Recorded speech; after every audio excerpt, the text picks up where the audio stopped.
Humans are weird. When we're out in the middle of nowhere getting chased by a vengeful podcaster with a pair of shears and thoughts of circumcision, we do nothing but beg to be inside. Safe, secure, and all in one piece. But then, when we're inside and safe, we decide we love to be scared. This has very little to do with today's episode. Regardless, we obsess over horror. Most people on some level love it, even if, or especially if it's cheesy. But so many of those same people yearn for something actually scary. So, how do you give that to them? Is it okay for us to indulge in horror? And actually, is it good for you? This time, on Why Are You Talking About This? Nerd.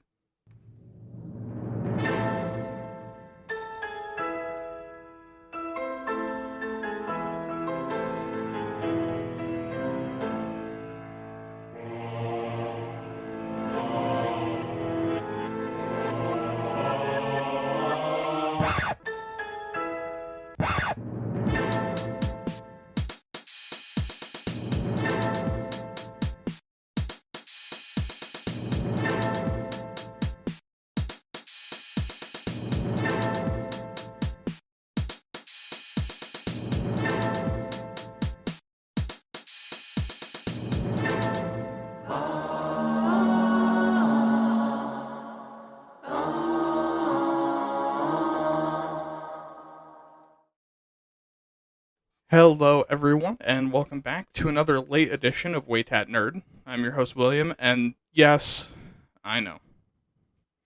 Regardless, I will still be your guide today through the horrifying world of horror, almost as horrifying as my time management skills. But before we get to the episode, I just want to thank you so much for listening. It means the world to me. Especially at this small level, it's huge that even a handful of people listening enjoy the show. I mean, even if it's just the clown on me with their friends, it still makes the number go up, which is nice. On the update side, the only big update I have is that at some point in the near future, I'm going to take a bit of a break. Not sure when, but it's going to be relatively soon. My mental stability has been pretty strained lately, and I haven't really gotten into the swing of a new job and all the changes that I've had in my life. Don't worry, not gone for good. Just for a bit until I can get everything figured out. And again, this is not going to be like the last episode for a while. With how close it is, I might take a season break right after episode 40, but I'm not sure yet. Regardless, make sure to keep spreading the word, giving me a listen, and make sure to comment and send in emails. I will reply to all of them. On to the show.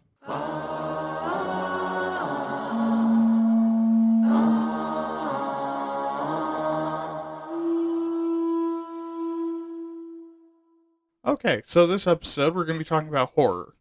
Probably one of the most maligned, misused, and yet still beloved genres of all of fiction. And yes, that's opinion. I have no idea if that's real, and honestly doubt anyone's done studies on that. Regardless, what exactly is horror? Well, by definition, it's a genre whose whole purpose is to frighten, disturb, or otherwise scare an audience.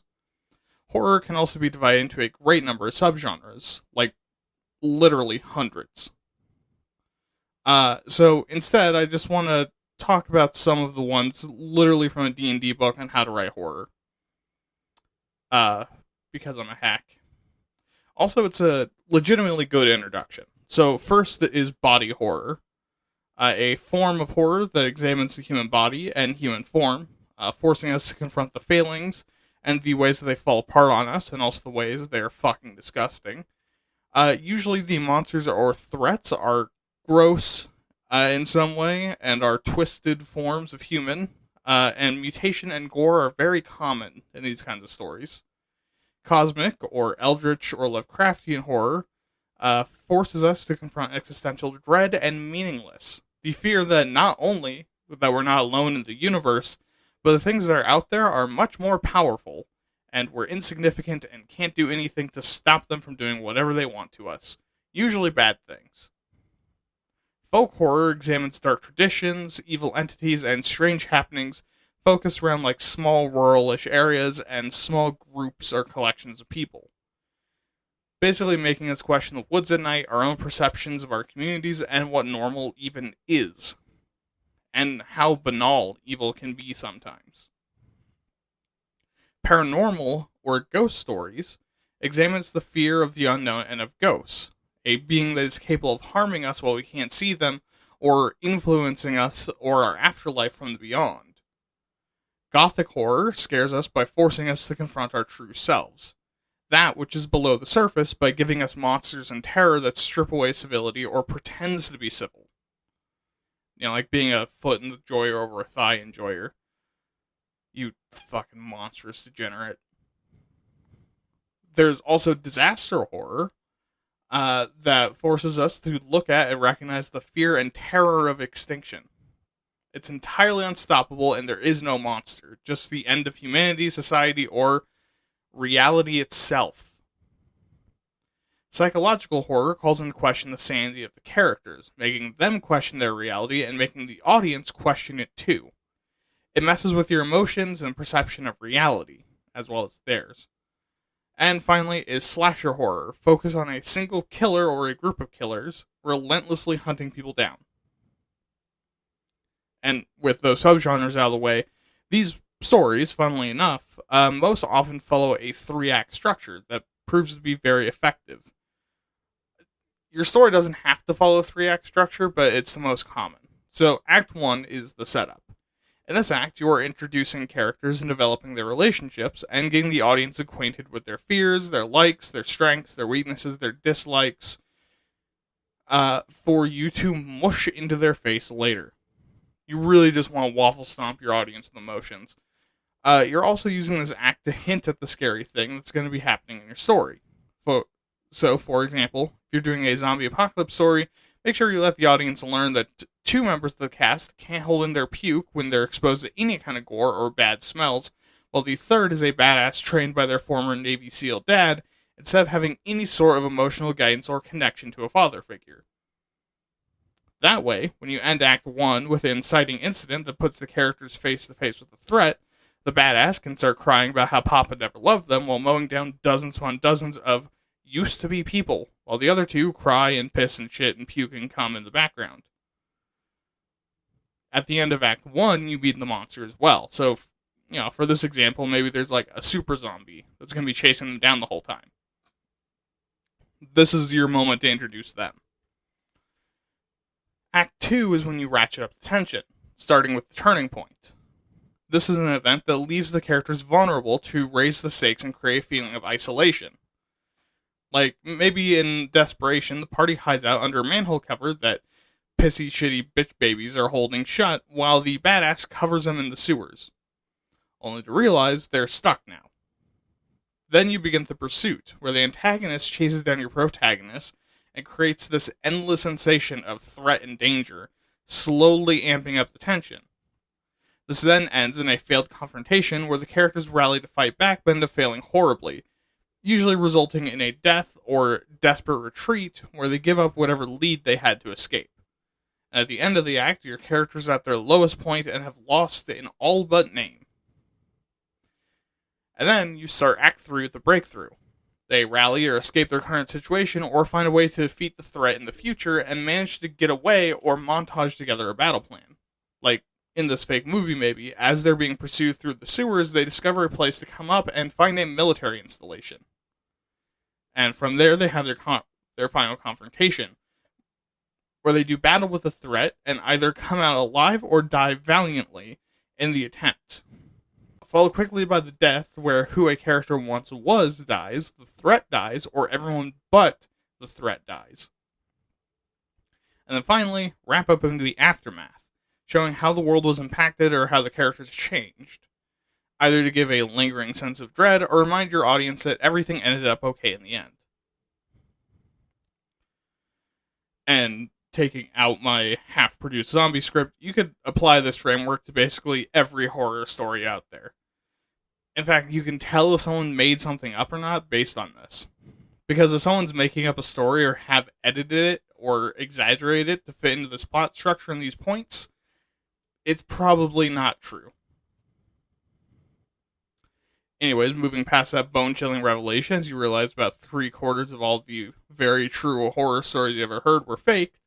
The other thing I want to cover before we get into the history is why people like horror.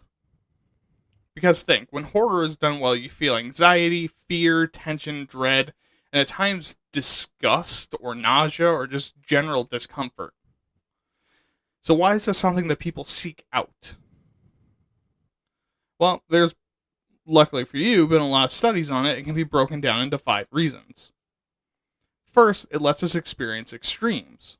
While for most people, especially people in industrialized nations, we're not going to experience horrific wars, plagues, and devastating famine. I say with dramatic irony, foolishly unaware of the coming end times. So, by experiencing these massive jolts of negative emotion, our brain feels good because it feels like we're defeating a massive existential threat without actually doing anything because the stimulation is so high. Second, the human brain seeks out new experience. Like you seeking out some pussy and or dick, depending on your predilections. So when a horror movie shows us a supernatural entity stalking through the halls of a house, slowly killing off a cast of characters and consuming their spine for no reason, that's not a thing we normally see. Again, like you seeing dick and or pussy, or whatever your predilections are. That was the joke earlier, by the way. That would be a novel experience for you. Anyways, I'm assuming everyone got it, and I'm just frogging the joke because I think it's funny. And it's a dumb joke. And because the brain has the big dumb, it can be tricked into believing stuff on the magic porn box is real. It assumes that we're learning information. So we become curious and explore this new sensation, even if it's unpleasant in the moment. Kind of related to this is letting us explore some darkness, both of ourselves and human nature. Another novel experience that we don't get to see all the time. In a way, it's almost like the pain experience, but more entertaining, where the human brain would rather have a new experience than be bored. So, like, kind of what I'm getting at is that, like, if you live in a safe environment, your brain gets bored not having something to be absolutely just pants shittingly terrified of. So its options are to make something up, or be exposed to something that scares the shit out of you. And that kind of has like the same effect as like that experiment where they had people sit in a waiting room and just put like a pain buzzer next to them, and most people press the pain buzzer because they'd rather be in pain than bored. Yeah, the human brain is wild.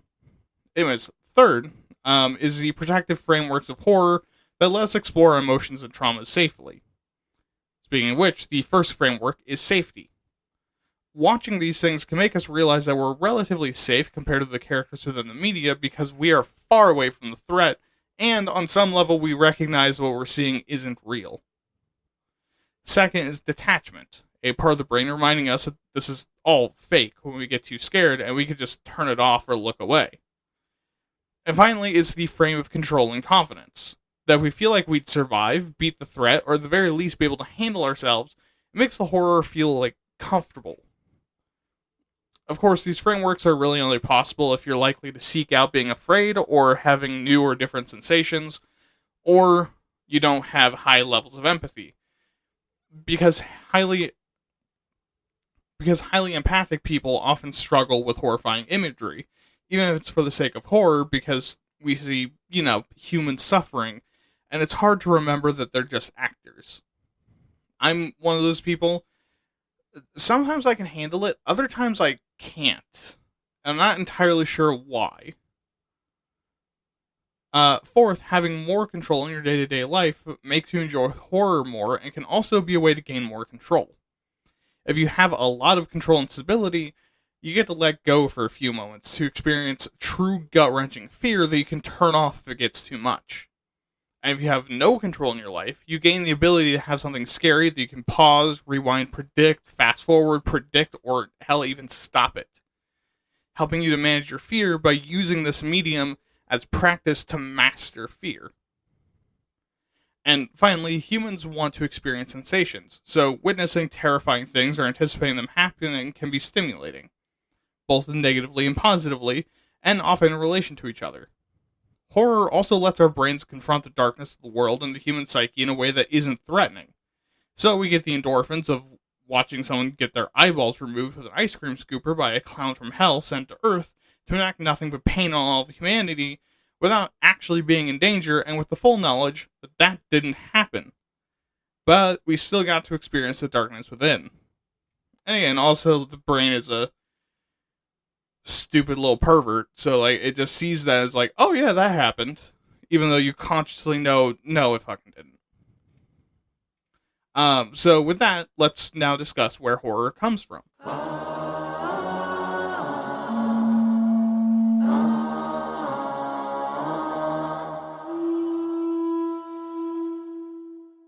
And rather than beginning in a specific time period, we're going to start with the ancient world in general. During this time, most horror really related to ancient traditions and folklore and explanations of things. Most likely about things like death, scary things in the woods, evil, demons, and bad things that happen for seemingly no reason. With many monsters created to depict these terrible things, or to depict your enemy as the Soyjak to be destroyed by your own cultural heroes or to warn your children about. That one in particular, Greek mythology does a lot, like with the Minotaur. The Minotaur was a representation of Crete, and they turned the Cretans? There's no way that the people of Crete, they turned the people of Crete into the Minotaur as symbolic of like devouring the Greeks and them being saved. But everything from vampires, monstrous beasts hunting you in the woods, ghosts, and even demonic entities all come from these roots. Like how both Rome and China had their own versions of vampires to explain different phenomenons or evil. Like how the Roman vampire, the Strix or Strega, a witch that had the body of a bird, was most likely used to explain things like SIDS, because they would feed on the blood of children. While the Chinese Jiangxi was most likely based around beliefs around unburied and restless dead, and to, well, not really explain, but kind of mythologizing moving corpses back home to be buried with family. And yeah, basically the idea was like the bodies being moved back home would sometimes come to life, either to make moving them easier, or because they weren't with their family and they were becoming, like, their spirits couldn't leave, so they would just possess their bodies and try to get back home. Along the way, sometimes killing and eating people, but, everyone kind of fucks up sometimes. After 1000 AD, horror began to become its own genre. Most popularly with werewolf stories and fiction becoming popular, with a lot of people specifically commissioning them throughout the period. And yes, I can hear you, you nasty little freak. Yes, I know you want that massive veiny were-wiener. It's not that kind of werewolf, it's the actual horror monster. They will tear you apart and eat you alive, and not in the way that you want to be. Also, a major part of horror becoming its own genre is William of Malmesbury writing the story The Witch of Berkeley, which was supposed to be an allegory about the fate awaiting sinners. Into the 15th century, we have a bunch of inspirations for future horror writing, with Vlad the Impaler and Elizabeth Bathory inspiring vampires, and the serial killer, it's fucking French, Gilles de Rais. Fuck you, French people. Get fucked. I'm only saying that because my last name is French, and because I honestly don't give a shit about like the whole like Europeans hating each other thing. I just think it's funny to say fuck you to the French language because it sucks just as much as English. But the serial killer served as the inspiration for Bluebeard, who in turn inspired serial killer horror stories. All of the horror writing and folklore then began to be novelized, with the first horror novel being Tragica Historia in 1729. And you see, France, that's how you make a language. I don't know how to pronounce that correctly, but I got it vaguely correct enough. But this was then followed quickly in 1764 by Horace Walpole's The Castle of Otranto. The Castle of Otranto. Which, while it's since been panned as mediocre, and basically a few weeks after it came out, it served as the start of the Gothic horror genre, creating an actual genre of works for it to be published in through the 19th century. A genre that at the time was largely written by and marketed to women. And Gothic horror flourished in the 19th century with creators like the Brothers Grimm, Mary Shelley, Washington Irving, Jane C. Loudon, Victor Hugo, Edgar Allan Poe, Bram Stoker, I almost said Stroker, Oscar Wilde, and a ton of other writers I read a fuckload of during college that were excellent. There's also way too many names to name here, but suffice it to say that these creators built the backbone of horror.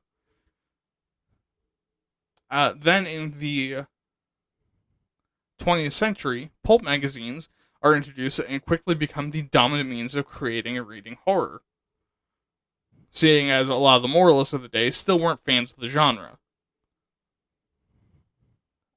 But this started the careers of a lot of creators and introduced horror to the mainstream. People like Todd Robbins, H.P. Lovecraft, and M.R. James, and also proved to be the beginning of comics like Weird Tales and Unknown Worlds. In fact, Phantom of the Opera got started in a magazine before being published as a novel in 1910. In 1925, pushing the spread of horror magazines would be the highly well-received Professor Dowell's Head by Alexander Belyaev, whose work became incredibly popular in Russia. And in 1931, the movie Dracula was produced and released, giving horror filmmaking its first entry and causing people to retroactively add a lot of movies like The Cabinet of Dr. Caligari from 1920 into the genre, which is now widely regarded as the first true horror movie, by the way. Into the 50s, and horror movies began to push further into sci-fi, with them eventually becoming more camp than fear. Regardless, they remained very popular. Meanwhile, though, novels and pulp fiction become more and more violent and gory to satisfy audience expectations. And by the 1960s, as film restrictions open up, like we talked about in various episodes, we've touched on censorship, horror films become more violent. But also, weirdly enough, more erotic, and inspired from contemporary sources rather than just the classics, like Psycho, Black Sunday, and Night of the Living Dead. Horror books also experience a boom due to stories like Rosemary's Baby, The Exorcist, and The Other. In the 70s and 80s, horror films began to take precedence over horror books and comics, with the introduction of the slasher film that can be made on a shoestring budget and promises of increasing violence and gore. The 70s and 80s also become one of the goriest eras of horror, as well as, again, the closest to porn, with topless and sex scenes becoming the norm, and even in some cases crossing that line and becoming basically porn with gore in it. Which, gross. Also very, very bad. Don't mix those two things together. That's a really terrible idea. However, due to the oversaturation, campiness, and a lot of moral panicking, these stories begin to die down and calm down a lot.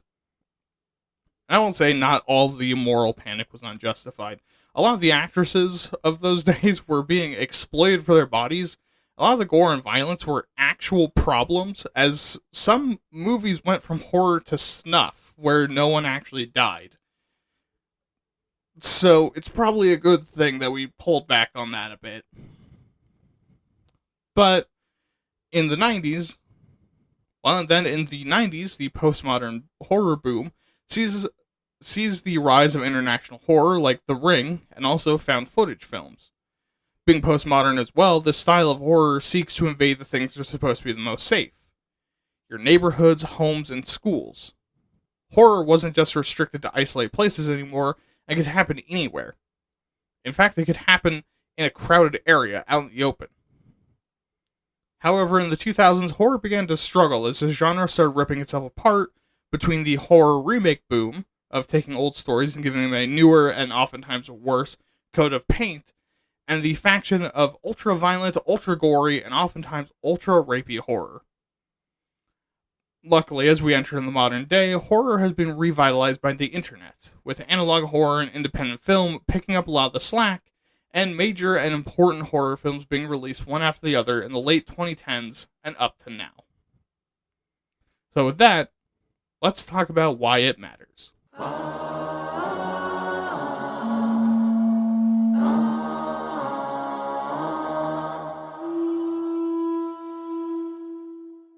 Alright, so we're gonna get right into it.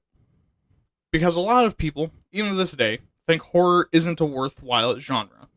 That's obscene, gross, and even according to some, it's literally evil. While a lot of other people regard horror as being entirely dead, since horror media has gone downhill in quality over the last few decades. Which, hey, it has, but also, to be fair, I don't think horror of the 60s, 70s, and 80s was necessarily as good as people remember. Regardless, it's important for three main reasons. First, because it's on the fringes of social acceptability and pop culture, it can tackle themes and talk about other marginalized and fringe groups in an honest way that exposes people to them and can educate them. Especially very good and effective horror. In the case of racial, gender, and sexual orientation minorities, horror has been a way for them to be exposed to the wider audience and become more recognized and understood as people. Especially because oftentimes they were either protagonists or secondary characters that weren't the bad guys. While in the case of things like neo-Nazism, drugs, and cultural violence against other people, it served to expose it and warn of their dangers or realities. And oftentimes, those were either the bad guys, or the bad guys were allegories for them, or alternatively, they were things that the main characters struggled with. It's transgressive and can be filled with unbelievable amounts of subtext. And a big reason why all of this is the case is because horror describes and discusses dark material. Obviously. But this allows for creators to really just put all the social justice they want in there because it's going to get pushed to the side anyways, just because it's a horror piece. It's also important because it can allow people to process their traumas and toy around with their own internal struggles in a way that's safe and reassuring because they can ultimately choose to look away. Because the fear strips away a lot of the barriers we put up to avoid our feelings and thoughts and lets us actually feel them and confront them. And because horror takes characters and makes them fight something scary, it can be inspiring for you to do the same. Or perhaps, with just the parallels to your own life, extrapolations of trauma, or the community around horror, people dealing with these struggles find a way to cope by drawing strength from the genre. Horror also lets us violate taboos and social stigmas without fear of repercussions. By looking at dark and dangerous material, our brain is able to process things like ego, rage, and lust in a way where we can see the negative outcomes and remember that's a bad thing. Or see something that's stigmatized for no reason, and realize that doesn't lead to terrible outcomes we assume they will because of how we're socialized. So with that, let's talk about how to write horror.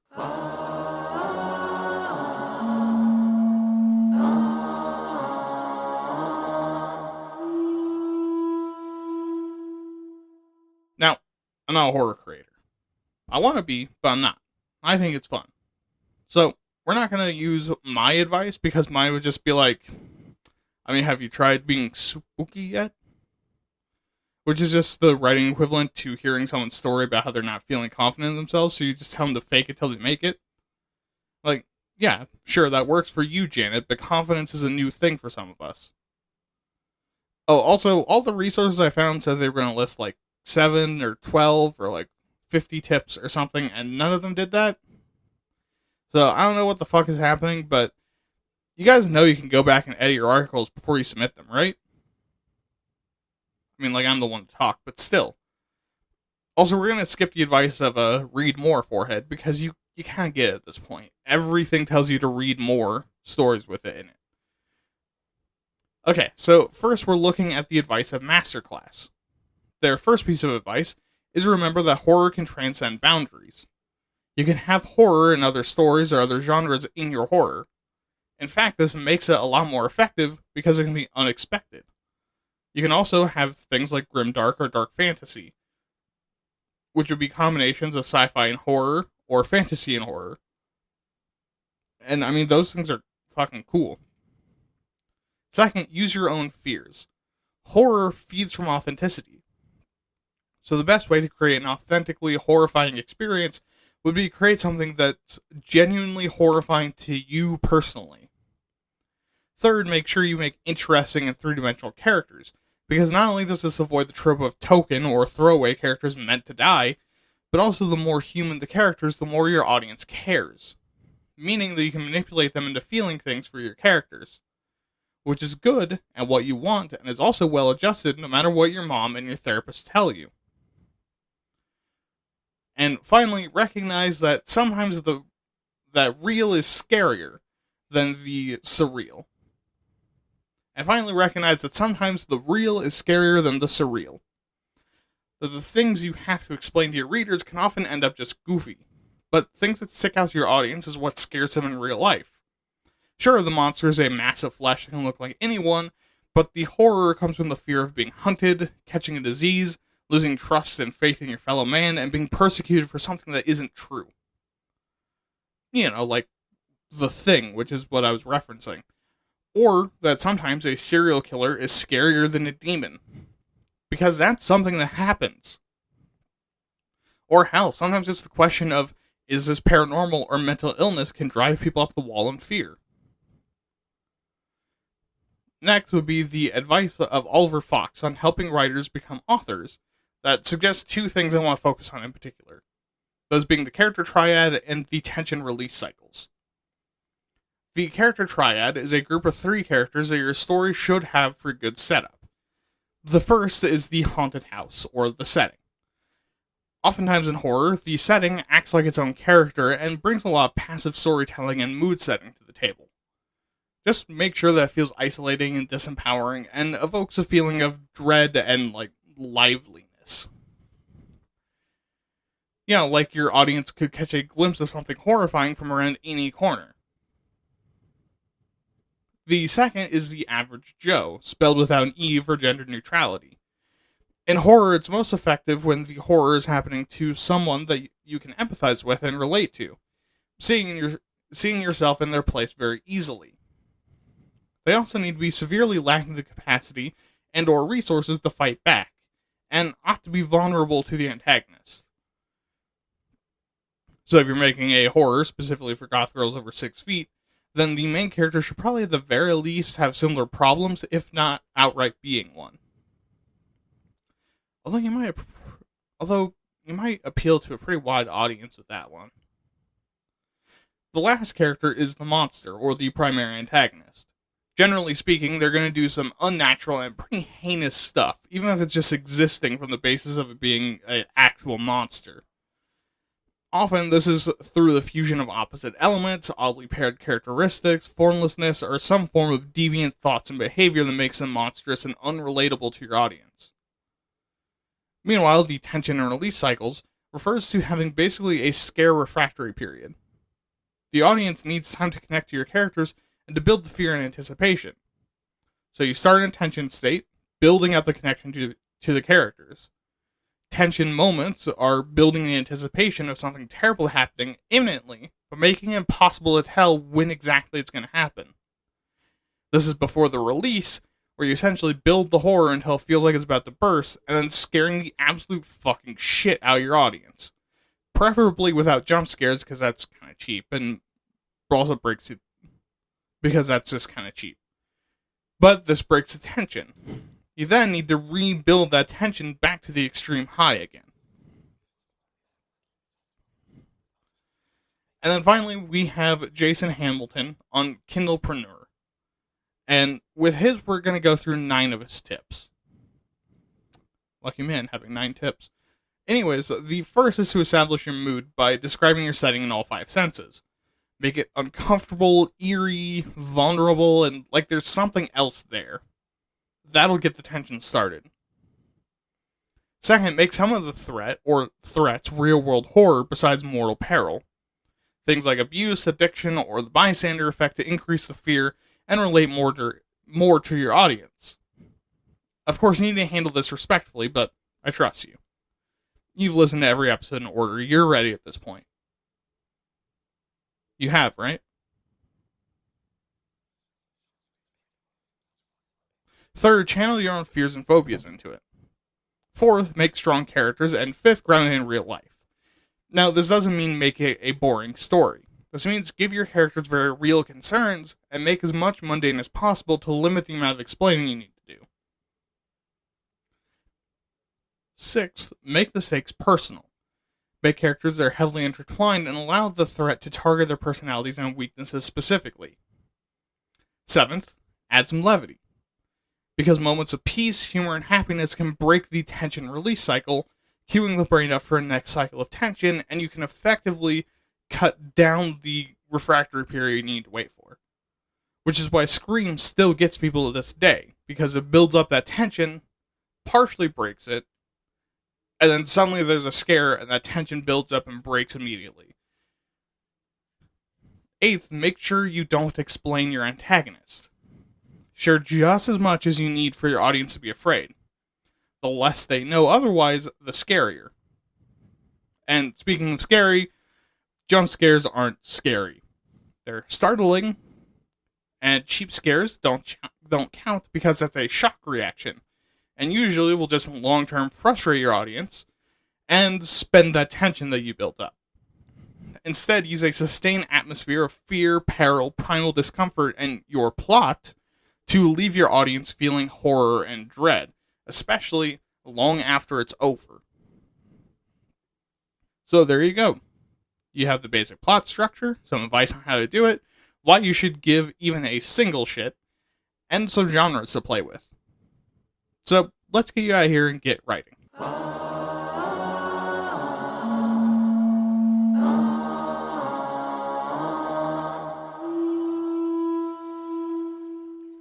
So yeah, there you have it, folks. I'm sorry that I didn't have a soapbox for this episode. It's late as is, and I don't necessarily want to let my ADHD slip through and make it any later than it already is. I'm sorry about that. Anyways, hold up. Do you hear that? What the fuck? Hold on 1 second.